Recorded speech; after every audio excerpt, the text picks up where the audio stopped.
Kumusta mga manalili at sa mga bisita ng aking mahal na tiyuhin, si Papa Manalili for Congressman. Bali, nung naaalala ko pa, nung mga unang kapanahunan namin, pinaka makulit na kapatid ng nanay ko, si Tingga, ay pa. Hindi mo na kailangan pumunta sa clowns o kailangan pang pumunta kung saan man. Dahil pag may event ang mga manalili, outing man yan o siming-siming o lamay man yan sa Tondo man o sa Bataan,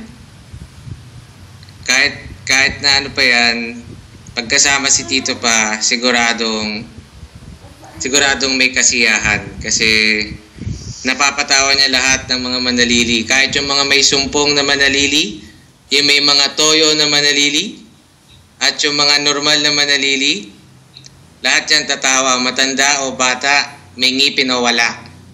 Dahil si Tito pa ay gifted na magpangiti ng tao. Kaya maraming may mahal kay Tito pa dahil marami siyang natutulungan, marami siyang napapayuhan, at saka bukal sa puso niya yung tumulong sa kapwa niya. Kaya iboto na si Tito pa for congressman. Ay, hindi pala.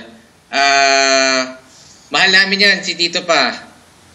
Salamat, Tito pa, sa lahat ng mga tulong.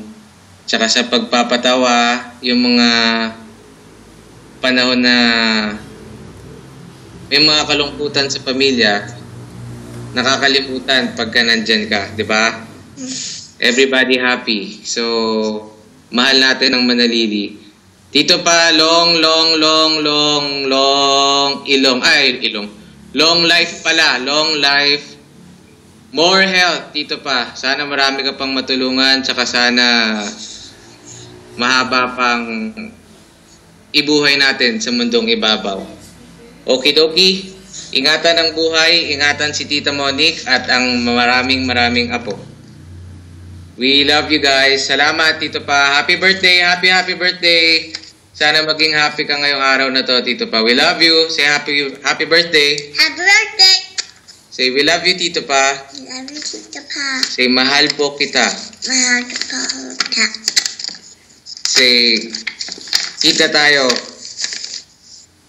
Sabi mo, kita tayo. Kita tayo. Sa Luneta. Bye-bye. Bye-bye. Okay, bye guys. Manalili, mahal ko kayong lahat. Alam niyo yan, di ba? Okay, bye-bye.